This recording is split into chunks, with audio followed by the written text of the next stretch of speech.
늦가을 서른의 교차로. 가을 햇살이 창문 틈으로 비집고 들어와 먼지 속에 부유하는 오후. 유리잔 속 커피는 이미 차게 식어 있었다. 서른 중반을 향해 가는 윤서는 느릿하게 손목시계를 바라보았다. 오후 3시. 약속 시간까지는 아직 1시간이나 남았다. 갤러리 카페는 한적했고 잔잔한 클래식 선율만이 공기를 채우고 있었다. 하지만 윤서의 내면은 밖의 고요함과는 정반대로 소용돌이치는 불안과 초조함으로 가득 차 있었다. 며칠 전 10년 지기 친구 수현의 청첩장을 받았다. 수현은 윤서의 고등학교 동창이자 지난 몇 년간 가장 가까이서 서로의 삶을 공유해온 소울메이트였다. 이제 수현마저 풍전려 대열에 합류한다는 사실은 윤서의 마음속에 이미 깊숙이 자리 잡고 있던 불안감을 폭발시키는 기폭제가 되었다. 수현이마저 가는구나. 윤서는 무심코 스마트폰을 켜서 SNS 피드를 훑었다. 결혼, 출산, 육아, 행복한 가족 사진들과 달콤한 신혼여행 사진들, 그리고 갓 태어난 아기의 앙증맞은 손발 사진들이 스크롤을 내릴 때마다 끊임없이 나타났다. 마치 윤서를 제외한 세상 모든 이들이 약속이라도 한 듯 앞으로 나아가고 있는 것처럼 느껴졌다. 그들의 기쁨과 축복이 담긴 이미지들은 윤서에게는 한편의 잔인한 무성 영화처럼 다가왔다. 윤서는 다시 창밖을 바라보았다. 늦가을의 정취가 완연한 풍경 속에서 거리를 걷는 연인들은 굳게 손을 잡고 있었고 유모차를 미는 부부의 모습은 더할 나위 없이 평화로워 보였다. 이 모든 평범한 일상의 풍경들이 윤서에게는 마치 닿을 수 없는 꿈결 같았다. 그녀는 자신이 마치 시간의 흐름에서 분리되어 제자리 걸음만 하고 있는 듯한 기분이 들었다. 나만 늦는 건 아닐까? 이 문장은 윤서의 30 이후 삶을 관통하는 가장 흔하고도 고통스러운 독백이었다. 그녀는 결코 게으르게 살아온 사람이 아니었다. 대학 졸업 후 치열한 경쟁을 뚫고 작은 출판사의 에디터로 취직했고 이후 몇 번의 이직을 거쳐 지금은 중견기업의 홍보팀에서 제법 인정받는 커리어를 쌓아 올렸다. 경제적으로도 독립했고 취미생활도 즐겼으며 자기계발에도 소홀하지 않았다.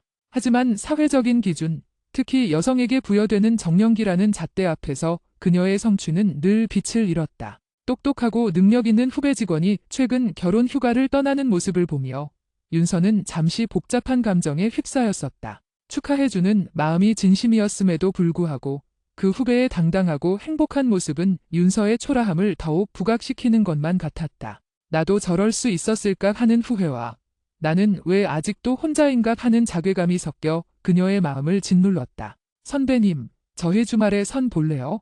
넉살 좋은 동기 민규가 농담처럼 건넨 말이 문득 떠올랐다.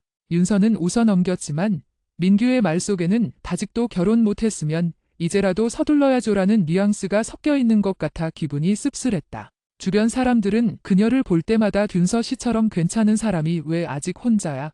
눈이 너무 높은 거 아니야? 와 같은 질문들을 끊임없이 던졌다. 그 질문들은 마치 내 삶에 뭔가 문제가 있는 것 아니니? 라고 묻는 비수처럼 느껴졌다. 윤서는 가방에서 작은 다이어리를 꺼냈다. 몇 주 전 답답한 마음에 끄적였던 문장들이 눈에 들어왔다. 결혼은 내가 원한다고 준비한다고 해서 되는 일이 아니라는 것을 머리로는 안다. 하지만 이 불안한 마음은 내가 통제할 수 없다. 내가 놓치고 있는 무언가가 있는 걸까? 아니면 나는 영원히 혼자일 운명인 걸까? 글씨를 따라 손가락을 훑던 윤서는 한숨을 쉬며 다이어리를 덮었다. 오늘 오후 그녀가 만날 사람은 선배 부부의 소개로 만나는 소위 결혼을 전제로 한 만남의 대상자였다. 소개팅 주선이 들어올 때마다 윤서는 집원이 마지막일 거야. 이번엔 정말 좋은 인연이길 하고 간절히 바라지만 늘 만남은 기대에 미치지 못하거나 혹은 자신이 상대방에게 미치지 못하는 상황으로 끝이 났다. 윤서는 결혼이라는 거대한 목표 앞에서 자신의 진정한 나를 잃어버리는 기분을 느꼈다. 상대방의 조건과 자신의 조건만을 냉정하게 저울질하며 과연 이 사람이 나의 미래가 될 수 있을지를 끊임없이 계산하는 자신의 모습이 낯설고 싫었다. 연애 초기의 설렘이나 진정한 교감을 통한 사랑의 감정보다는 반정적인 가정을 이룰 수 있는 최소한의 조건을 충족하는지를 먼저 따지는 현실적인 모습이 그녀를 짓누르고 있었다. 내가 원하는 결혼은 무엇일까? 윤서는 진지하게 스스로에게 물었다. 단순히 남들처럼 되는 것, 불안을 해소하고 듣지 않았다는 안도감을 얻는 것, 아니면 진정으로 사랑하는 사람과 함께하는 삶. 그녀는 후자를 원했지만 현실은 언제나 전자를 강요하는 듯했다. 카페 문이 열리고 한 남자가 들어섰다. 훤칠한 키에 깔끔한 정장 차림. 윤서가 약속 장소로 잡은 이 카페는 워낙 갤러리처럼 조용해서 들어오는 사람의 모습이 눈에 확 띄었다. 그는 잠시 주위를 둘러보더니 윤서가 앉은 테이블 쪽으로 다가왔다. 안녕하세요. 김윤서 씨 맞으시죠? 저는 최준혁이라고 합니다. 나지막하지만 단정한 목소리. 예상보다 훨씬 호감 가는 인상이었다. 윤서는 급히 자리에서 일어나 인사를 나누었다. 네, 안녕하세요. 일찍 오셨네요. 퇴근하고 바로 왔어요. 혹시 많이 기다리셨어요? 아니요. 저도 온 지 얼마 안 됐어요. 앉으세요. 준혁 씨는 윤서의 맞은편 의자에 앉아 주문한 커피를 기다렸다. 그는 대기업 재무팀에 근무하며 나이는 윤서와 동갑인 33이라고 했다. 주선자의 말에 따르면 성실하고 책임감이 강하며 무엇보다 결혼에 대한 확고한 의지가 있는 사람이라고 했다. 이 확고한 의지라는 표현은 요즘 윤서에게 가장 중요하게 다가오는 덕목이었다. 대화는 처음에는 다소 딱딱하게 시작되었다. 서로의 직장과 취미, 주말 계획 등을 묻고 답하는 과정은 마치 이력서를 읽어내려가는 듯 건조했다. 하지만 준혁 씨는 예상과 달리 대화 중간중간에 진심을 담으려는 노력을 보였다. 윤서 씨가 에디터 출신이시라니 혹시 어떤 책을 좋아하시나요? 저는 주로 인문학 서적이나 에세이를 즐겨 읽어요. 삶에 대한 깊은 통찰이 담긴 글들을 좋아하는 편이에요. 저도 재무 쪽 일을 하지만 숫자가 아닌 사람의 이야기에 관심이 많습니다. 요즘은 심리학 관련 책을 읽고 있는데 사람이 복잡한 존재라는 걸 새삼 느껴요. 대화는 서서히 깊어지기 시작했다. 두 사람 모두 안정적인 삶을 추구하면서도 내면에는 자신만의 성찰과 고민을 안고 있다는 공통점을 발견했다. 윤서는 그의 눈빛에서 느껴지는 진지함과 신뢰감에 조금씩 마음의 문을 열기 시작했다. 사실 저는 요즘 주변에서 결혼하는 모습을 보면서 마음이 많이 무거워요. 제가 너무 늦은 건 아닌지 조급한 마음이 자꾸 들어요. 윤서는 충동적으로 솔직한 속마음을 털어놓았다. 소개팅에서 이렇게 자신의 불안을 드러내는 것은 매우 드문 일이었다. 하지만 그의 진중한 태도에 기대어 어쩌면 이 사람이라면 자신의 복잡한 마음을 이해해 줄지도 모른다는 희미한 희망이 생겼다. 준혁 씨는 잠시 생각하더니 따뜻한 미소를 지으며 대답했다. 저도 마찬가지입니다. 30이 넘어가니 주변의 기대와 시선이 마치 거대한 파도처럼 느껴져요. 특히 회사에서는 능력도 있는데 왜 안 가냐는 식의 질문을 아무렇지 않게 하죠. 하지만 저는 결혼이 단순히 남들 보기에 해야 하는 일이 아니라 나의 삶을 더욱 풍요롭게 만들 수 있는 소중한 인연과의 만남이라고 생각해요. 그의 말은 윤서의 마음 깊은 곳을 울렸다. 윤서는 고개를 끄덕였다. 맞아요. 하지만 조급함이 앞서면 정말 소중한 가치를 놓칠까 봐 두렵기도 해요. 좋은 인연을 기다리는 것과 불안해서 닥치는 대로 만나는 것 사이에서 균형을 잡는 것이 너무 어려워요. 윤서 씨의 고민에 깊이 공감합니다. 저는 그래서 제 속도를 존중해주는 사람을 만나고 싶었어요. 사회의 시선이 아니라 우리가 함께 만들어갈 속도와 방향을 중요하게 생각하는 사람이요. 그리고 저는 윤서 씨와의 대화를 통해 윤서 씨가 자신의 삶에 대한 깊은 고민과 성찰을 하는 분이라는 걸 느꼈습니다. 그 모습이 참 아름답고 존중받아 마땅하다고 생각합니다. 준혁 씨의 진솔한 표현에 윤서의 얼굴에는 희미한 홍조가 떠올랐다. 단순히 조건이나 외모를 칭찬하는 것이 아니라 자신의 내면적인 가치를 인정해주는 듯한 그의 말은 오랜만에 느껴보는 따뜻한 위로였다. 대화는 2시간을 훌쩍 넘겼고 저녁 식사까지 이어졌다. 식사를 마친 후 준혁 씨는 윤서를 집 앞까지 바래다 주었다. 주차장에서 헤어지기 직전 그는 다시 한번 진심을 담아 말했다. 오늘 윤서 씨를 만나서 불투명했던 제 미래의 한 조각이 조금은 선명해진 기분입니다. 다음 주말에 다시 만날 수 있을까요? 윤서는 순간적으로 설렘과 기대감이 뒤섞인 복잡한 감정을 느꼈다. 그날 밤 윤서는 잠자리에 들었지만 쉽게 잠을 이루지 못했다. 준혁 씨와의 만남은 그녀의 마음속에 작은 희망의 불씨를 지펴놓았다. 어쩌면 이 사람일 수도 있겠다는 기대감과 또다시 실망하게 될까 봐 두려워하는 마음이 공존했다. 다음 날 아침 출근 준비를 하던 윤서에게 수현에게서 전화가 왔다. 윤서야, 어제 소개팅 어땠어? 어때? 괜찮았어?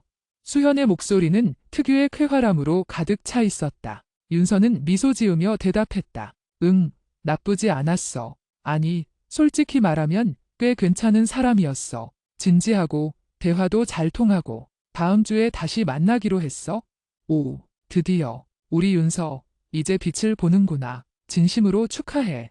야, 나 이제 결혼한다고 너 먼저 보내려고 얼마나 애썼는지 아냐. 수현의 농담에 윤서는 웃었지만 이내 마음 한켠이 무거워졌다. 수현은 윤서가 느끼는 불안과 초조함을 누구보다 잘 알고 있었다. 하지만 그 축하의 말 속에는 나도 이제 내 삶을 시작할 테니 너도 어서 너의 가정을 꾸려라는 은근한 압박이 느껴지기도 했다. 그래도 수현아, 아직은 잘 모르겠어. 워낙 조심스러워서. 그리고 너 결혼 준비는 잘 돼가? 응, 정신없이 하고 있지. 근데 있잖아. 웨딩드레스 가봉하고 나니까 실감이 나더라. 정말 결혼하는구나 싶어서. 너도 빨리 좋은 사람 만나서 이 행복한 기분 느껴봤으면 좋겠다. 아, 맞다. 너 부케 받아야지. 너 말고는 내 부케 맡길 사람이 없어. 수현의 부케 제안은 윤서에게 또 다른 압박으로 다가왔다. 미혼 여성에게 부케는 다음 타자를 상징하는 일종의 상징물이었다.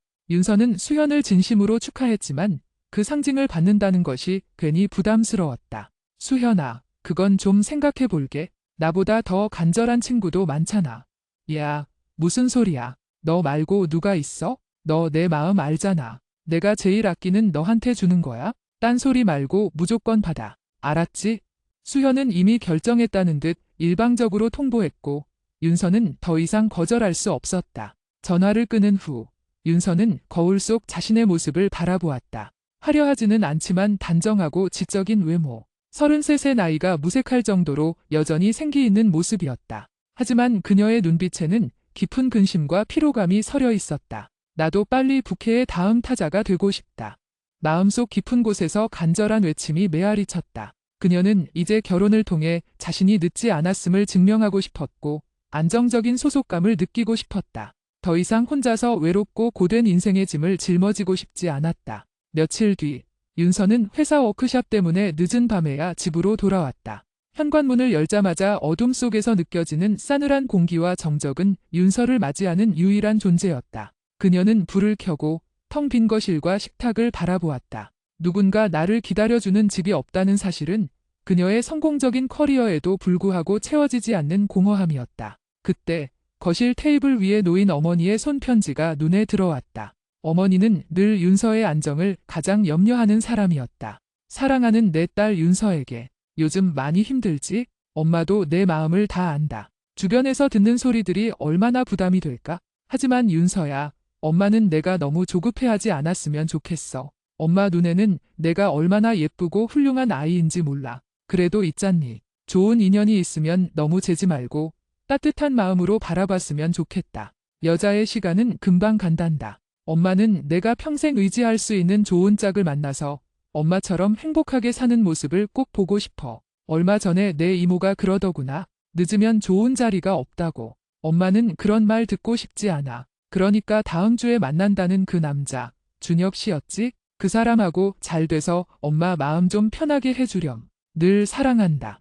내 딸. 편지를 읽는 윤서의 눈가가 촉촉해졌다. 어머니의 사랑과 걱정이 고스란히 느껴졌지만 동시에 겨자의 시간, 늦으면 좋은 자리가 없다는 문구는 윤서에게 또 다른 족쇄처럼 느껴졌다. 어머니의 기대는 윤서에게 가장 큰 부담 중 하나였다. 어머니의 행복한 삶의 정의는 곧 결혼이었고 윤서가 아직 미혼이라는 사실은 어머니에게는 해결되지 않은 숙제와도 같았다. 윤서는 편지를 내려놓고 부엌으로 가서 물을 마셨다. 차가운 물이 목구멍을 타고 내려가자 잠시 머리가 맑아지는 듯 했다. 그녀는 다시 스마트폰을 켜서 준혁 씨의 프로필 사진을 보았다. 단정하고 신뢰감을 주는 모습. 그는 윤서에게 반정적인 미래를 약속해 줄 수 있는 사람처럼 보였다. 윤서는 마음을 다잡았다. 더 이상 불안과 걱정에 휩싸여 주저앉아 있을 수만은 없었다.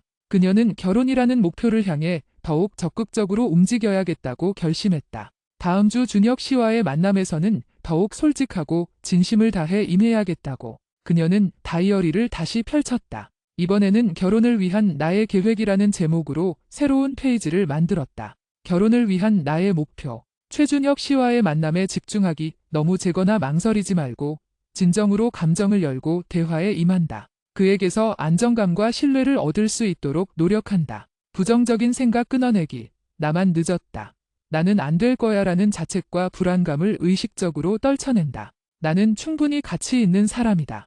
내적 평화 찾기, 명상이나 요가 등을 통해 조급한 마음을 다스리고 나만의 속도를 잃지 않도록 노력한다. 물론 현실적인 속도도 중요하지만 주변 시선으로부터 독립하기, 어머니나 친구들의 말에 휘둘리지 않고 오직 내가 원하는 행복의 기준을 세운다. 목표를 적어 내려가던 윤서는 문득 씁쓸한 웃음을 지었다. 사랑을 위한 계획이 아니라 결혼이라는 프로젝트를 성공시키기 위한 계획처럼 느껴졌기 때문이다. 하지만 지금 그녀에게는 이성적인 계획과 의지가 절실했다. 불안은 그녀를 무기력하게 만들었고 무기력함은 그녀의 발목을 잡았다. 그녀는 그 굴레에서 벗어나고 싶었다. 주말, 윤서는 준혁 씨와 두 번째 만남을 가졌다. 이번에는 미술관 데이트였다. 고요하고 사색적인 분위기 속에서 두 사람은 더욱 깊은 이야기를 나누었다. 전시된 작품 중 한 작가의 기다림이라는 제목의 그림 앞에서 두 사람은 한참을 서 있었다. 텅 빈 벤치와 그 위에 내려앉은 고독한 햇살을 그린 작품이었다. 이 그림을 보니 기다림이 꼭 외롭거나 쓸쓸한 것만은 아닌 것 같아요. 윤서가 조용히 입을 열었다. 어떤 의미에서요?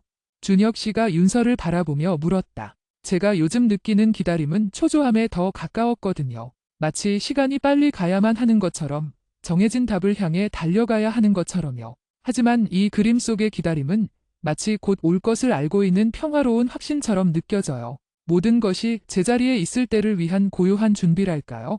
준혁 씨는 그림을 한참 동안 응시하더니 깊은 울림이 담긴 목소리로 말했다. 저도 그런 기다림을 원했습니다. 불안해서 억지로 만드는 관계가 아니라 함께 시간을 들여 천천히 완성해 나가는 관계를요. 윤서 씨의 이야기는 제 마음을 울리네요. 저의 관계도 그런 평화로운 기다림 속에서 시작될 수 있다면 좋겠습니다. 그날 윤서는 준혁 씨의 진심을 느꼈다. 그는 단순히 결혼할 여자를 찾는 남자가 아니라 자신의 삶을 공유하고 싶은 동반자를 진심으로 찾고 있는 사람이었다. 그 진심은 윤서의 불안을 조금씩 걷어내 주었고 오랜만에 찾아온 마음의 평화를 선물해 주었다. 세 번째 만남에서 준혁 씨는 윤서에게 조심스럽게 손을 내밀며 고백했다. 윤서 씨, 저는 윤서 씨와의 만남이 제 삶의 중요한 전환점이 될 수 있을 거라고 확신합니다. 우리 진지하게 만나 봅시다. 윤서는 망설이지 않았다. 그녀는 준혁 씨의 손을 잡았다. 그의 손은 따뜻하고 단단했다. 그 순간 윤서는 오랫동안 그녀를 짓눌러왔던 늦음에 대한 부담감이 잠시나마 사라지는 것을 느꼈다. 늦지 않았어. 이제부터 시작이야. 이 사람과 함께라면 나는 다시 나만의 속도를 찾을 수 있을 거야. 준혁 씨와의 관계는 빠르게 진전되었다. 두 사람은 서로의 직장과 가족, 그리고 미래에 대한 비전을 공유하며 깊은 유대감을 형성했다. 특히 준혁 씨는 윤서의 커리어를 존중해 주었고 그녀의 감정적인 어려움에 진심으로 공감해 주었다. 윤서 씨가 밤늦게까지 일할 때 저는 언제든 윤서 씨를 응원하고 지지할 겁니다. 결혼 후에도 윤서 씨는 윤서 씨의 삶을 충실히 살아갈 수 있도록 제가 도울 거예요. 준혁 씨의 말은 결혼하면 여자는 일을 포기해야 한다는 은연중의 사회적 압박에 시달려온 윤서에게 큰 안도감을 주었다. 그는 그녀의 진정한 동반자가 되어줄 것만 같았다. 두 사람이 만난 지 2달째 되던 날, 준혁 씨는 조심스럽게 결혼 이야기를 꺼냈다. 윤서 씨, 저는 더 이상 망설이고 싶지 않습니다. 저는 윤서 씨와 함께 가정을 이루고 싶어요. 어떠세요? 윤서는 이미 마음의 준비를 하고 있었다. 준혁 씨와의 만남은 그녀에게 늦었다는 불안감을 드디어 찾았다는 안도감으로 바꾸어 주었다. 그녀는 따뜻한 미소를 지으며 대답했다. 저도 준혁 씨와 함께 미래를 꿈꾸고 싶어요. 그렇게 두 사람은 결혼을 전제로 한 만남을 시작한 지 3달 만에 결혼을 약속하게 되었다. 윤서는 이 모든 과정이 마치 꿈결처럼 느껴졌다. 주변의 모든 압박과 불안으로부터 해방되는 기분이었다. 하지만 행복은 잠시, 현실은 곧바로 윤서를 덮쳤다. 상견례를 준비하는 과정에서 사소한 문제들이 터져나오기 시작했다. 준혁 씨의 어머니, 즉 예비 시어머니는 윤서가 생각했던 것보다 훨씬 보수적인 분이셨다. 첫 번째 문제는 윤서의 직장이었다. 우리 준혁이는 대기업 재무팀이라 일찍 퇴근하는데 윤서 씨는 홍보팀이라 야근이 잦다고 들었어요. 결혼하면 가정에 소홀해지는 건 아닌지 걱정되네요. 상견례 자리에서 예비 시어머니가 던진 첫 질문은 윤서를 당황하게 만들었다. 윤서는 침착하게 대답했다. 어머님, 저는 제 일에 대한 책임감이 강하고 준혁 씨와 상의해서 서로의 스케줄을 잘 조율할 수 있도록 노력하겠습니다. 하지만 예비 시어머니는 미소를 지으면서도 단호하게 덧붙였다. 그래도 여자 직업으로는 더라벨이 좋은 직장이 최고죠. 결혼하고 나서 생각해봐요. 우리 준혁이 혼자 저녁 먹는 일은 없어야 하니까. 윤서는 속으로 끓어오르는 불쾌감을 억눌러야 했다. 결혼 후에도 일을 계속하고 싶다는 윤서의 바람은 예비 시어머니의 자들의 안정적인 가정이라는 틀 안에서 쉽게 무시되었다. 준혁 씨는 그 상황에서 잠자코 있을 뿐 어머니를 적극적으로 막아서지 않았다. 상견례를 마치고 돌아오는 길, 윤서는 준혁 씨에게 조심스럽게 불만을 토로했다. 준혁 씨, 어머님께서 제 직장 문제에 대해 너무 단정적으로 말씀하시는 것 같아서 기분이 안 좋았어요. 저는 결혼 후에도 계속 일을 하고 싶어요.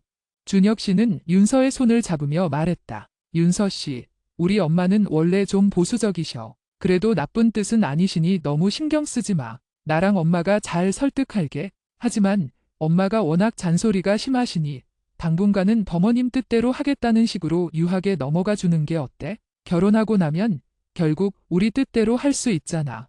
준혁 씨의 대처 방식은 윤서가 기대했던 단호하게 어머니에게 맞서주는 모습은 아니었다. 유하게 넘어가라는 그의 말은 윤서에게 문제의 심각성을 회피하라는 뜻으로 들렸다. 그녀는 준혁 씨가 두 사람의 관계를 지키는 데 있어서 예상보다 소극적이라는 사실에 실망했다. 내가 너무 조급하게 결정했나? 이 사람이 내가 찾던 진정한 동반자가 맞을까?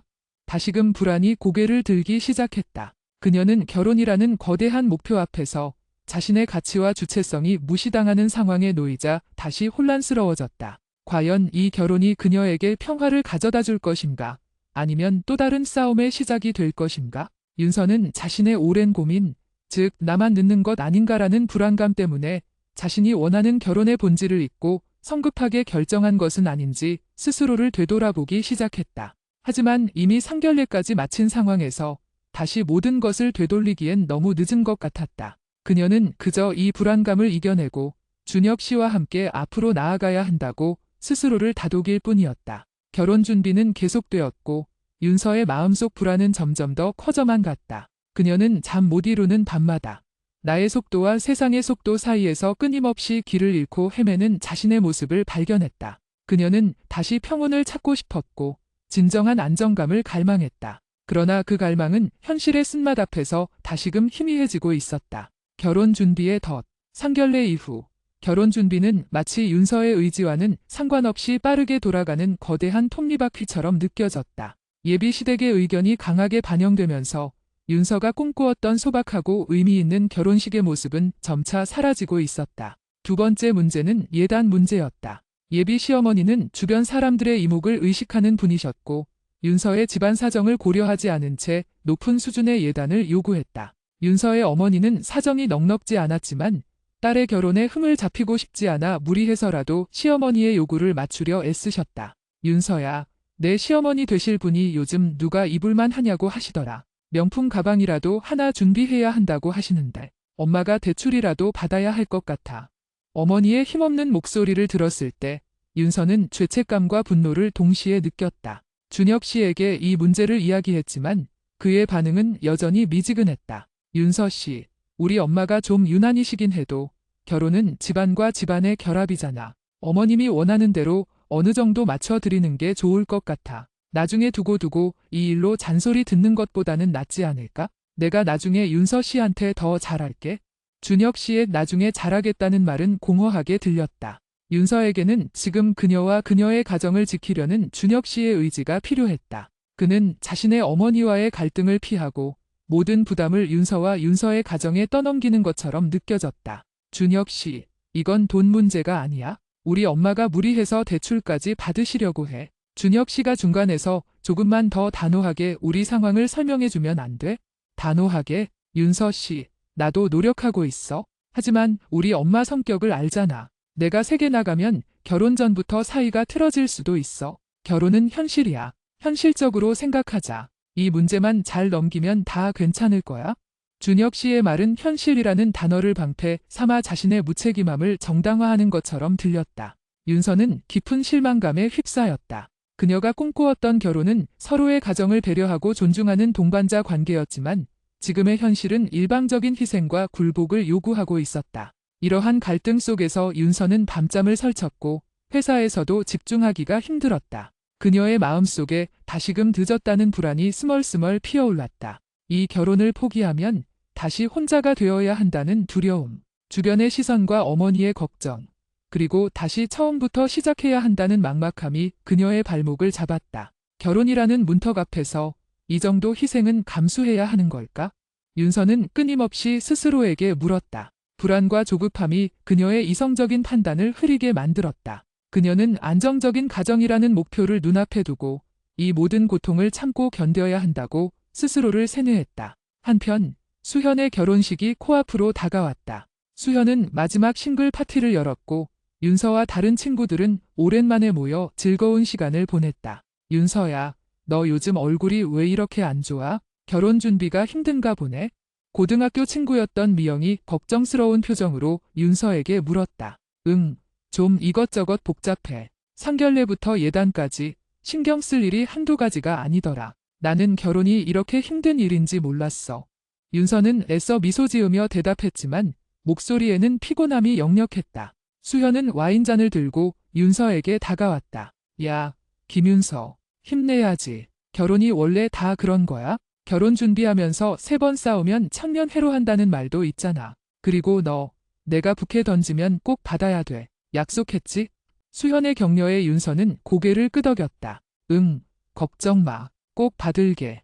하지만 윤서의 마음속은 복잡했다. 수현은 행복해 보였지만 결혼이라는 관문을 통과하는 과정에서 겪는 갈등과 스트레스는 윤서에게 결혼에 대한 근본적인 의문을 던져주었다. 결혼이 정말 이 모든 고통을 감수할 만큼 가치 있는 일일까?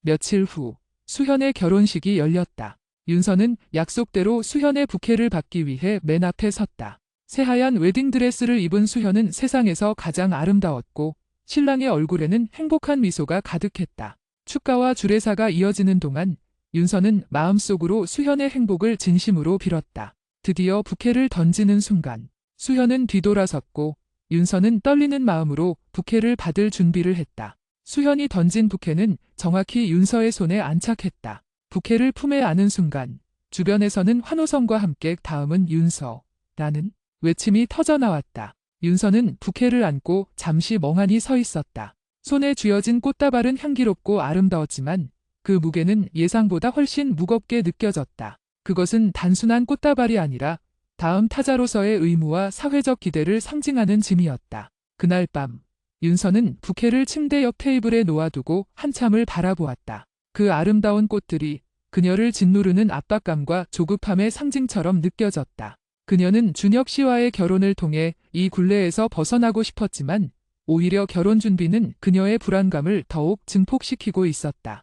시간이 흐르면서 준혁 씨와의 갈등은 더욱 깊어졌다. 3번째 문제는 신혼집이었다. 준혁 씨는 자신의 직장과 가까운 곳에 신혼집을 구하고 싶어 했고 그곳은 윤서의 직장과는 상당히 멀었다. 준혁 씨, 신혼집이 너무 준혁 씨 회사 위주로만 결정되는 것 같아. 내가 출퇴근하는 데만 왕복 3시간이 넘게 걸려. 이러면 내가 회사를 그만두라는 말밖에 안 되잖아. 윤서는 조심스럽게 자신의 의견을 제시했다. 그녀는 결혼 후에도 커리어를 포기하고 싶지 않았다. 윤서 씨, 내가 재무팀이라 출장이 잦을 수도 있어. 집은 안정적인 게 중요해. 그리고 우리 부모님 댁이랑 가까우면 나중에 아이 낳고 육아할 때도 훨씬 편해. 내가 윤서 씨한테 조금 더 좋은 집을 해주는 대신 윤서 씨가 출퇴근을 좀 희생해주면 안 될까? 준혁 씨의 대답은 논리적이었지만 그 논리 안에는 윤서의 희생을 전제로 한 이기심이 깔려 있었다. 그는 늘 더 좋은 집이나 더 편한 육아 환경과 같은 물질적인 가치를 내세워 윤서의 삶의 주체성을 깎아내리려 했다. 준혁 씨, 저는 좋은 집보다 제가 일할 수 있는 환경이 더 중요해요. 저는 이 결혼에서 제 커리어를 포기하고 싶지 않아요. 저는 돈 때문에 결혼하는 게 아니라 준혁 씨와 함께 성장하는 삶을 원해요. 윤서는 이번에는 단호하게 자신의 입장을 밝혔다. 그녀는 더 이상 귀하게 넘어가라는 준혁 씨의 요구를 따를 수 없었다. 자신의 삶을 송두리째 잃어버릴 것만 같았다. 준혁 씨는 윤서의 단호함에 당황한 듯 잠시 침묵했다. 그리고는 한숨을 쉬며 말했다. 윤서 씨, 결혼을 앞두고 왜 이렇게 예민하게 굴어? 요즘 결혼하는 사람들 다 이렇게 희생하고 맞춰가면서 하는 거야? 윤서 씨는 너무 이상적인 것만 바라보는 것 같아. 내가 이렇게까지 노력하는데 나를 사랑하는 거 맞아? 준혁 씨의 말은 윤서에게 깊은 상처를 주었다. 그가 그녀의 진심 어린 걱정과 불안을 예민함으로 치부하고 심지어 사랑의 문제로 몰아가는 방식은 비겁하게 느껴졌다. 준혁 씨, 지금 저를 협박하는 거예요? 제가 예민한 게 아니라 준혁 씨가 저를 배려하지 않는 거예요. 제가 커리어를 포기하는 건 저에게는 너무 큰 희생이에요. 그리고 사랑한다면 서로의 삶을 존중해야 하는 거 아닌가요? 두 사람의 대화는 격렬한 다툼으로 번졌다. 결국 준혁 씨는 달았어. 그럼 딱 중간 지점으로 다시 알아볼게. 됐지, 라며 마지못해 양보하는 듯했지만 그의 표정에서는 여전히 불만이 가득했다. 윤서는 다툼이 끝난 후 깊은 회의감에 빠졌다. 그녀가 서둘러 붙잡으려 했던 별표 사인 반정적인 가정 별표 사인은 사실 그녀의 자유와 행복을 갉아먹는 덫처럼 느껴졌다. 그녀는 다시 잠 못 이루는 밤을 보냈다. 불안과 초조함은 절정에 달했고 그녀는 매일 밤 자신의 결정에 대해 후회했다. 혼란스러운 마음을 정리하기 위해 윤서는 주말에 혼자 조용한 절을 찾아갔다. 절에 도착해서도 그녀는 여전히 준혁 씨와의 결혼 문제, 어머니의 걱정, 주변의 시선 등 무거운 생각들로부터 자유로울 수 없었다. 대웅전 앞에서 합장을 하고 서 있는데 옆에 앉아 참선을 하던 노스님이 윤서를 바라보며 조용히 말을 건넸다. 젊은 보살님, 마음속에 큰 짐이 있는 듯하구려. 무슨 걱정이 그리 깊은가?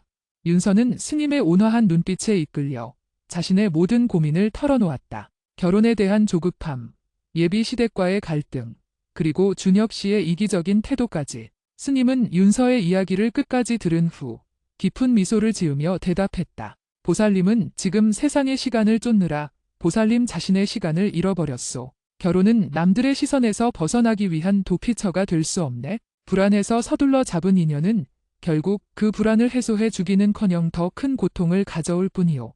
스님의 말씀은 윤서의 가슴에 비수처럼 꽂혔다. 그녀는 늦었다는 불안 때문에 준혁 씨와의 관계에서 느껴지는 수많은 문제점들을 애써 외면하고 있었다는 것을 깨달았다. 하지만 스님, 저는 이 결혼을 포기하면 다시 혼자가 될까봐, 다시 처음부터 시작해야 한다는 두려움 때문에 너무 힘들어요. 제가 너무 늦어서 이제는 선택의 여지가 없는 것 아닐까요? 윤서는 눈물을 글썽이며 자신의 가장 깊은 두려움을 털어놓았다. 늦었다고 누가 말했소? 삶의 진정한 시작은 언제나 지금이오. 보살님은 아직 젊고 스스로의 삶을 책임질 능력이 있지 않소. 남들이 정한 속도와 나이에 갇혀 보살님 본연의 빛을 잃지 마시오. 스님은 조용히 차 한 잔을 내밀며 덧붙였다. 결혼은 평생의 반려자를 찾는 일이오. 상대방이 보살님의 존엄한 삶과 소중한 가치를 훼손하려 한다면 그것은 진정한 반려자가 될 수 없소. 부디 불안을 내려놓고 자신의 마음이 진정으로 평화로워지는 길을 택하시오.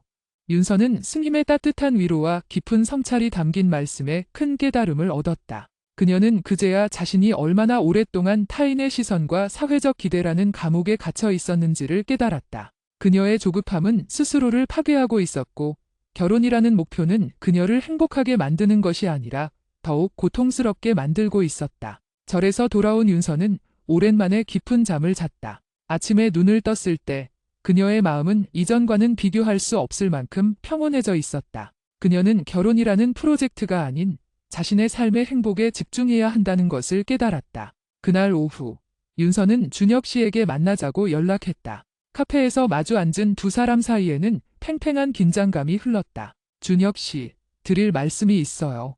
윤서는 떨리는 목소리로 입을 열었지만 곧 마음을 다잡았다. 저는 준혁 씨와의 결혼을 다시 생각해 봐야 할 것 같아요. 준혁 씨는 예상치 못한 윤서의 말에 당황한 표정을 감추지 못했다. 갑자기 그게 무슨 소리야? 윤서 씨, 우리가 상견례도 하고 식장 예약도 다 했는데 지금 와서 이러면 어떻게 하자는 거야? 준혁 씨의 목소리에는 당황함과 분노가 섞여 있었다. 그는 윤서의 감정보다는 진행된 절차와 사회적인 체면을 먼저 걱정하고 있었다. 저는 그동안 준혁 씨와의 관계에서 존중받지 못한다는 느낌을 많이 받았어요. 제가 결혼 후에도 일을 계속하고 싶다는 바람, 예단 문제에 대한 저의 집안의 어려움, 신혼집 문제까지 준혁 씨는 늘 저의 희생을 요구했어요. 그리고 그 모든 갈등을 예민함이나 사랑 부족으로 몰아갔죠. 윤서는 차분하지만 단호하게 자신의 마음을 표현했다. 그녀는 더 이상 불안 때문에 자신의 진심을 숨기지 않았다. 윤서 씨, 내가 언제 희생을 요구했어? 결혼은 원래 다 맞춰가는 거야? 내가 좀 더 좋은 집 해주려고 한 것도 다 윤서 씨랑 우리 미래를 위한 거잖아. 그리고 엄마 문제는 내가 나중에 다 해결해 준다고 했잖아. 나중은 없어요. 준혁 씨. 지금 준혁 씨가 저와 제 가치를 대하는 태도가 곧 우리의 미래예요. 저는 준혁 씨와 함께 서로를 지지하고 존중하는 동반자가 되고 싶었는데 준혁 씨는 저를 가정이라는 울타리에 묶어둘 대상으로만 생각하는 것 같아요. 준혁 씨는 윤서의 단호한 태도에 당황했고 결국 감정을 폭발시켰다. 결국 윤서 씨는 너무 늦어서 조바심 났으면서 이제 와서 튕기는 거 아니야? 내가 이렇게까지 해줬는데 이 나이에 다시 결혼 상대를 찾을 수 있을 것 같아? 다시 혼자 남는 게 무섭지 않아? 준혁 씨의 말은 윤서의 가장 깊은 상처를 건드렸지만 역설적으로 그 말은 윤서에게 결별의 확신을 주었다. 그는 그녀의 불안을 이용하려 했고 그녀를 조건적인 존재로만 바라보다 있었다. 네, 저 다시 혼자 남는 거 무서워요. 하지만 존중받지 못하는 결혼 생활을 하는 것보다는 당당하게 혼자서는 삶이 덜 무섭다는 것을 깨달았어요. 준혁 씨, 우리 결혼은 여기까지인 것 같아요. 저의 조급함이 여기까지 이끌었지만 더 이상 저의 행복을 희생할 수는 없어요. 윤서는 눈물을 보이지 않았다. 그녀는 스스로 내린 결정에 대한 후회보다 자신을 되찾았다는 안도감을 느꼈다. 준혁 씨는 한동안 말을 잇지 못했고 결국 분노에 찬 목소리로 달겠어. 내 뜻대로 해. 후회하지 마 그라며 자리를 박차고 나갔다. 카페에 홀로 남은 윤서는 깊은 한숨을 내쉬었다. 비록 이별의 고통과 주변의 시선을 감당해야 하겠지만 그녀는 이제 더 이상 타인의 속도에 쫓기지 않을 수 있었다. 그녀는 부케를 받았던 그날 밤에 무거운 짐을 드디어 내려놓은 듯한 해방감을 느꼈다. 윤서는 다시 나만의 속도를 찾아야 했다. 비록 다시 혼자가 되었지만 그녀는 자신을 잃지 않는 삶을 선택했다. 이제 그녀의 과제는 이 새로운 시작 앞에서 다시 고개를 들 조급함과 불안을 어떻게 다스리고 진정한 내적 평화를 찾는 것이었다. 그녀는 이 모든 시련을 통해 결혼이란 나를 완성시키는 것이 아니라 이미 완성된 내가 함께할 동반자를 찾는 일이라는 중요한 깨달음을 얻었다. 멈춰선 시간, 다시 걷기. 결혼준비 파기는 윤서의 삶에 예상치 못한 거대한 폭풍을 몰고 왔다. 주변의 시선과 어머니의 실망감은 윤서를 다시금 깊은 수렁으로 밀어넣는 듯했다. 준혁 씨와의 관계를 정리한 다음 날 가장 먼저 연락이 온 것은 어머니였다. 어머니의 목소리는 평소와 달리 힘이 없었고 깊은 실망감이 묻어 있었다. 윤서야, 너 도대체 무슨 생각으로 그러니? 상견례까지 하고 식장까지 다 잡았는데 남들은 다 축하해주는 마당에 내가 이렇게 일을 망치면 엄마 얼굴은 뭐가 되니? 어머니는 윤서의 결정이 가져올 사회적인 파장과 체면 문제를 가장 먼저 걱정했다. 윤서의 행복보다 남들에게 흠 잡히지 않는 결혼이 더 중요했던 것이다. 엄마, 죄송해요. 하지만 저는 그 결혼을 계속할 수 없었어요. 준혁 씨는 저를 존중해주지 않았고 저는 그 결혼 생활이 저를 불행하게 만들 거라고 확신했어요. 불행, 윤서야, 이 세상에 완벽한 결혼이 어디 있니? 다 참고 사는 거지? 내가 너무 이기적인 거 아니니? 이 나이에 다시 어디서 그렇게 괜찮은 남자를 만날 수 있을 것 같아? 이제 곧 30 중반이야. 더 늦으면 정말 선택의 여지가 없어. 어머니의 말은 윤서의 가장 취약한 부분을 후벼 팠다. 더 늦으면 선택의 여지가 없다는 그 말이 그녀를 다시 조급하게 만들었다. 그녀는 준혁 씨와의 관계에서 벗어났다는 안도감을 느낀 지 하루도 채 되지 않아 다시 늦음의 공포에 사로잡혔다. 엄마, 저는 더 이상 남들이 정해놓은 속도에 맞춰서 제 인생을 불행하게 만들고 싶지 않아요. 저는 제가 원하는 행복을 찾을 거예요. 시간이 걸리더라도 저는 저를 존중해주는 사람을 만날 거예요. 내가 원하는 행복이 뭔데? 혼자 늙어가는 거니? 남들 다 아이 낳고 사는 거 보면서 쓸쓸하게 사는 게 내가 원하는 행복이야? 엄마는 내가 이렇게 이기적인 아이인 줄 몰랐다. 어머니는 결국 전화를 끊으셨고 윤서는 눈물을 쏟았다. 어머니의 실망감과 질책은 그녀를 가장 힘들게 하는 짐이었다. 그녀는 자신이 불효를 저지른 것 같은 죄책감과 자신을 이해해주지 않는 어머니에 대한 서운함 사이에서 괴로워했다. 다음 날 윤서는 회사에 출근했다. 결혼 소식이 이미 회사 전체에 퍼진 상태였기 때문에 그녀는 모두의 시선이 자신에게 꽂히는 것을 느꼈다. 동료들은 걱정 반, 호기심 반의 시선으로 그녀를 바라보았다. 직속 상사인 부장님은 그녀를 조용히 불러냈다. 김윤서 씨, 결혼 준비 잘 돼가나 싶었는데 갑자기 이게 무슨 일인가? 김윤서 씨 평소 이미지와는 다르게 너무 충동적인 결정 아닌가? 부장님은 안타까움보다는 일의 효율과 사회적인 절차가 깨진 것에 대한 불만을 표출하는 듯했다. 부장님, 죄송합니다. 개인적인 사정으로 인해 결혼을 진행하지 않기로 결정했습니다. 업무에는 지장이 없도록 최선을 다하겠습니다. 업무에 지장이 없다니? 당장 휴가 문제도 있고 주변에 알려진 것도 있는데 김윤서 씨는 능력이 있지만 너무 개인적인 감정에 휘둘리는 것 같군. 결혼이 무슨 애들 장난도 아니고 이 나이에 이런 결정을 하면 누가 김윤서 씨를 책임져 주겠나. 부장님의 말은 윤서에게 또 한 번의 비수가 되었다. 그녀는 회사에서도 능력 있는 직장인이 아닌 결혼에 실패한 30 중반의 여성으로 규정되는 기분을 느꼈다. 그녀의 결정이 단순히 개인적인 감정으로 치부되는 현실이 서글펐다. 점심시간, 가장 친한 회사 동료인 해리가 윤서의 자리로 다가왔다. 윤서 언니, 괜찮아요? 제가 부장님한테 들었어요. 혹시 무슨 일 있었어요? 해리는 진심으로 윤서를 걱정해 주었다. 윤서는 해리에게 그동안 겪었던 준혁 씨와의 갈등과 예비 시댁과의 문제를 솔직하게 털어놓았다. 해리야, 나는 이 결혼을 하면 내가 정말 불행해질 것 같았어. 나 스스로를 지키기 위해 내린 결정이었는데 주변에서는 내가 너무 이기적이고 충동적이라고만 하네. 해리는 윤서의 손을 잡으며 말했다. 언니, 언니의 결정이 맞아요. 저는 언니가 얼마나 힘들었을지 알아요. 주변의 시선 때문에 평생 불행한 결혼 생활을 하는 것보다는 지금 당장 힘들더라도 언니의 행복을 위해 용기 낸 것이 훨씬 잘한 일이에요. 그 사람 말대로 언니의 불안을 이용하려는 결혼은 절대 행복할 수 없어요. 저는 언니를 지지해요. 주변 시선 신경 쓰지 마세요. 언니는 충분히 능력 있고 멋진 사람이에요. 해리의 진심 어린 위로는 윤서에게 큰 힘이 되었다. 그녀는 다시금 스스로를 믿고 이 힘든 시기를 이겨낼 용기를 얻었다. 하지만 세상은 윤서를 쉽게 놓아주지 않았다. 가장 가까운 친구인 수현에게서도 연락이 왔다. 수현은 신혼여행 중이었지만 소식을 듣고 바로 전화를 걸어왔다. 윤서야, 너 대체 무슨 일이니? 난 지금 신혼여행 중인데 엄마한테 연락받고 깜짝 놀랐어. 너 갑자기 왜 그래? 준혁 씨 그렇게 괜찮은 사람이라고 하지 않았어?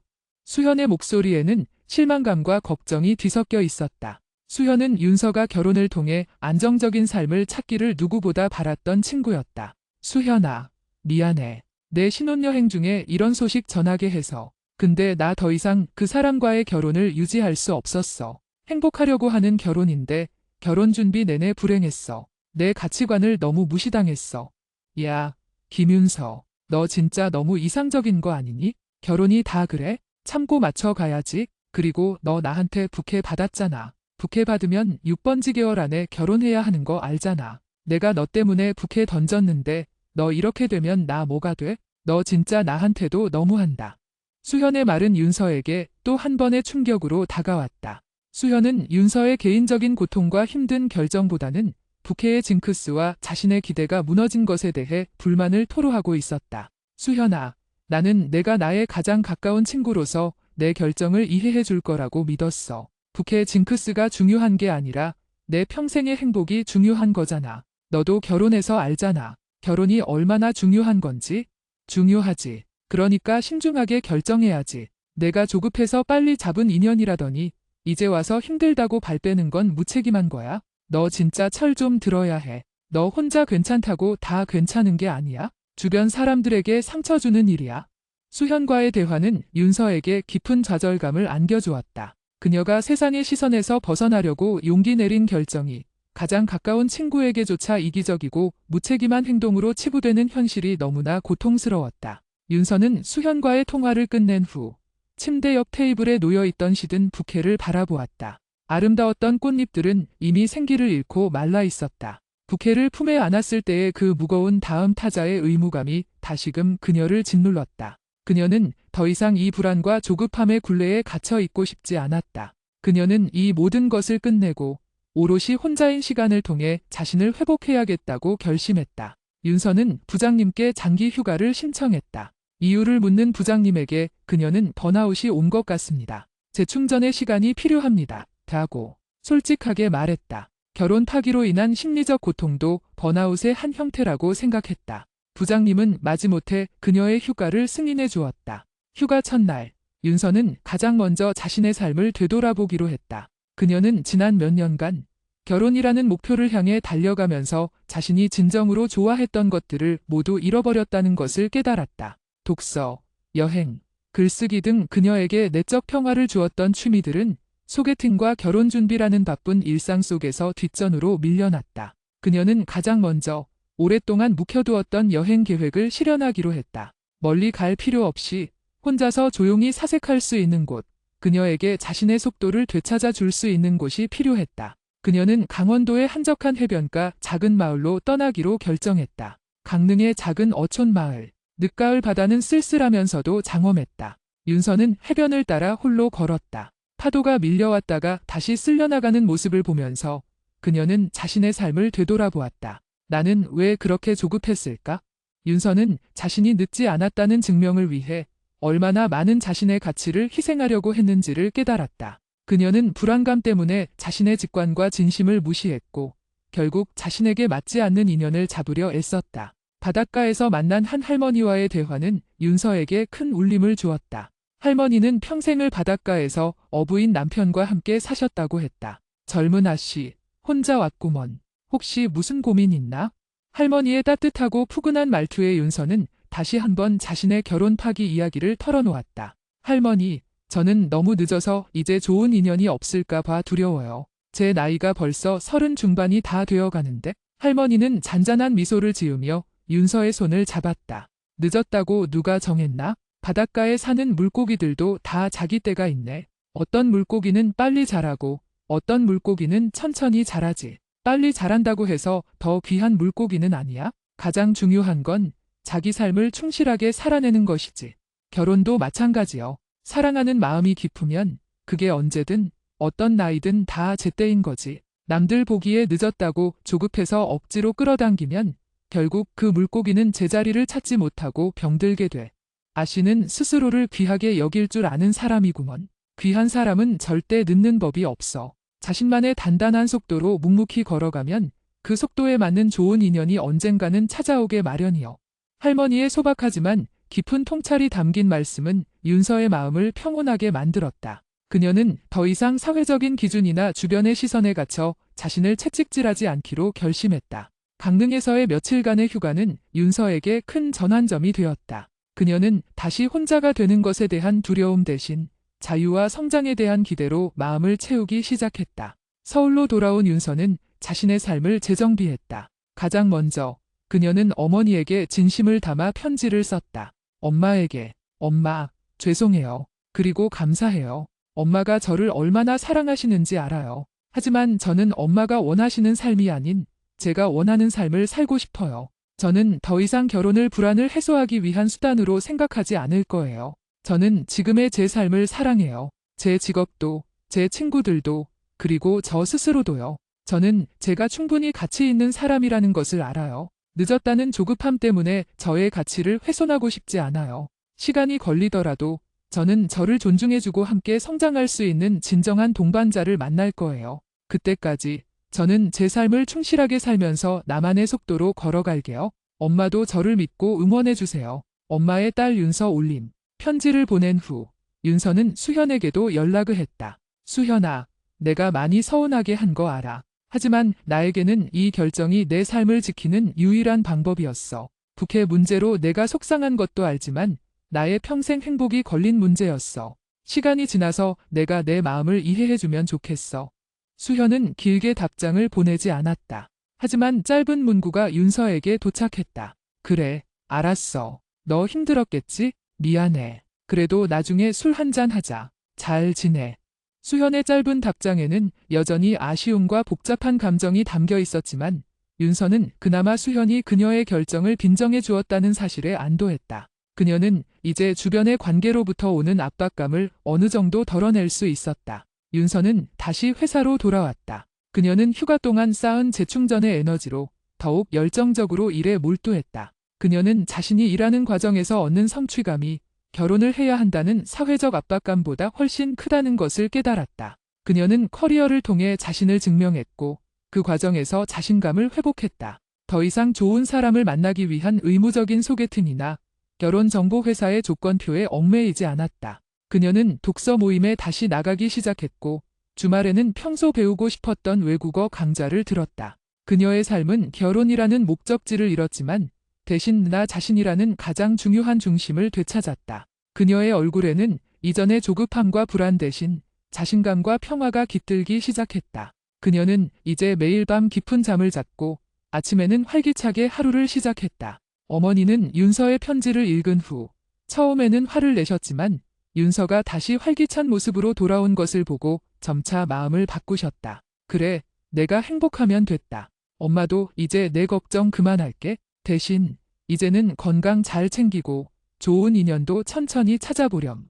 어머니의 변화는 윤서에게 가장 큰 축복이었다. 그녀는 이제 외부의 압력으로부터 완전히 해방된 기분이었다. 윤서는 30 중반을 바라보는 나이에 비로소 자신의 속도와 삶의 주체성을 되찾았다. 그녀는 이 모든 고통과 시련이 결국 자신을 더욱 단단하고 성숙한 사람으로 만드는 과정이었음을 깨달았다. 그녀의 삶은 이제 늦음의 불안이 아닌 나만의 속도로 걸어가는 평화로운 확신으로 채워지고 있었다. 그녀는 이제 진정으로 자신을 완성하는 일에 집중할 수 있게 되었다. 이제 그녀의 마음은 다시 진정한 인연을 만날 준비가 되어가고 있었다. 결혼 파기와 휴가를 통해 얻은 재정비의 시간은 윤서에게 삶의 새로운 활력을 불어넣었다. 그녀는 더 이상 불안에 쫓기는 대신 나다움으로 가득 채운 충실한 삶을 살기로 결심했다. 그녀의 일상은 완전히 바뀌었다. 출근 전 1시간 동안 윤서는 조용한 요가 스튜디오에서 명상과 수련을 했다. 몸과 마음의 조화에 집중하는 시간은 그녀에게 내면의 평화를 가져다 주었다.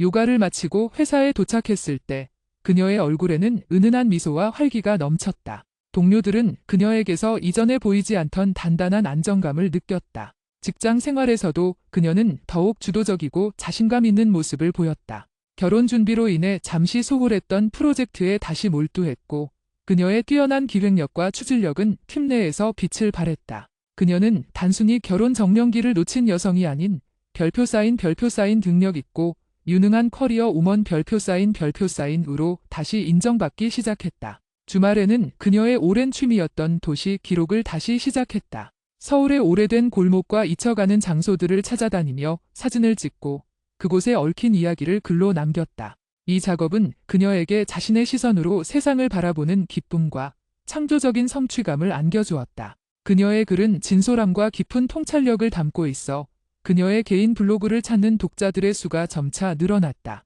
어느 날 윤서는 자신이 쓴 글을 엮어 작은 에세이집을 출판하기로 마음먹었다. 이전에 근무했던 출판사 선배에게 연락해 자문을 구했고 그녀의 진솔한 이야기에 감명받은 선배는 적극적으로 출판을 돕겠다고 나섰다. 결혼이라는 목표를 내려놓았을 때 그녀의 오랜 꿈이 비로소 현실로 다가오기 시작한 것이다. 그렇게 윤서가 자신의 속도를 되찾고 충실한 삶을 살아가던 어느 금요일 저녁, 그녀는 오랜만에 찾은 독립서점에서 한 남자를 만났다. 그날 윤서는 자신의 에세이집에 담을 영감을 얻기 위해 늦게까지 서점에 머물고 있었다. 그녀가 흥미롭게 바라보던 책은 도시 재개발에 대한 인문학 서적이었다. 그 책 정말 재미있죠? 단순히 건축 이야기가 아니라 그 안에 깃든 사람들의 삶과 역사가 담겨 있어서요. 조용하고 부드러운 목소리가 옆에서 들려왔다. 윤서가 고개를 돌리자 넉넉한 인상의 안경을 쓴 남자가 미소를 지으며 서 있었다. 그는 정장 대신 편안한 캐주얼 차림이었고 손에는 건축 관련 서적을 들고 있었다. 아, 네, 저도 이 작가의 통찰력에 감탄했어요. 잊혀가는 공간에 대한 애정이 깊은 것 같아요. 윤서가 대답했다. 저도 같은 생각을 했어요.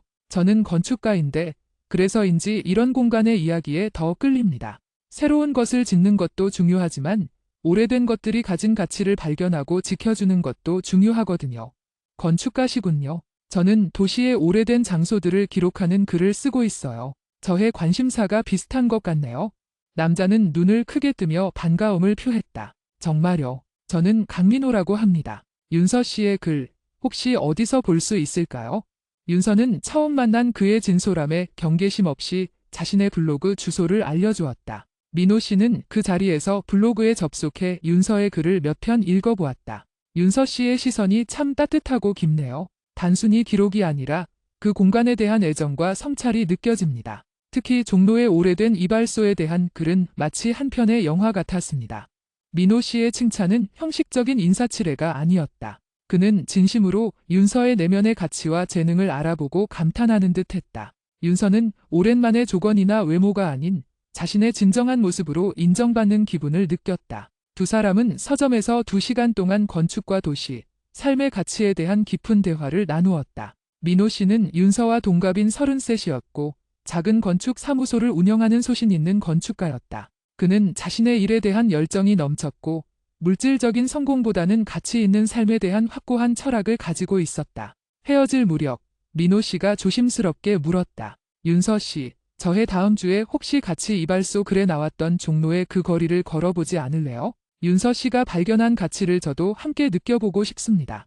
윤서는 흔쾌히 그의 제안을 받아들였다. 그녀는 이번 만남에서 조급함을 전혀 느끼지 않았다. 결혼해야 한다는 압박 대신 네 사람과 대화하는 것이 즐겁다는 순수한 설렘만이 그녀의 마음을 채웠다. 그녀는 이제 나만의 속도로 자신에게 맞는 인연을 만날 수 있다는 평화로운 확신을 가지고 있었다. 다음 주 주말, 윤서와 민호 씨는 종로의 오래된 골목을 함께 걸었다. 민호 씨는 윤서의 글에 등장했던 장소들을 하나하나 지나치며 건축가의 시선으로 그 공간의 의미를 해석해 주었다. 이 이발소의 낡은 간판이나 오래된 나무 문이 주는 느낌은 어떤 최신식 건물도 따라올 수 없는 시간의 깊이를 담고 있어요. 윤서 씨가 이 공간에서 사람의 삶을 읽어내는 것처럼 저는 이 구조물에서 시간의 흐름을 읽습니다. 우리의 관점은 다르지만 본질적인 가치를 중요하게 생각한다는 점에서 통하는 것 같아요.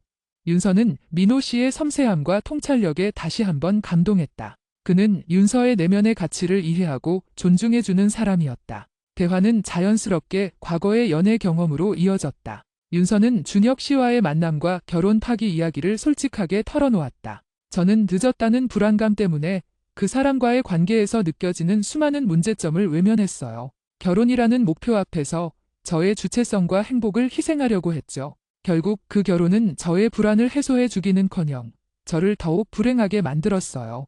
민호 씨는 윤서의 이야기를 경청한 후 깊은 공감의 눈빛으로 말했다. 윤서 씨의 고통에 깊이 공감합니다. 우리 사회는 여성에게 특히 정년기라는 폭력적인 잣대를 들이대죠. 하지만 저는 결혼은 삶의 목적지가 아니라 서로의 성장을 돕는 동행이라고 생각해요. 윤서 씨는 용기 있는 선택을 한 겁니다. 스스로의 행복을 지키기 위해 세상의 속도가 아닌 자신의 속도를 택한 거잖아요.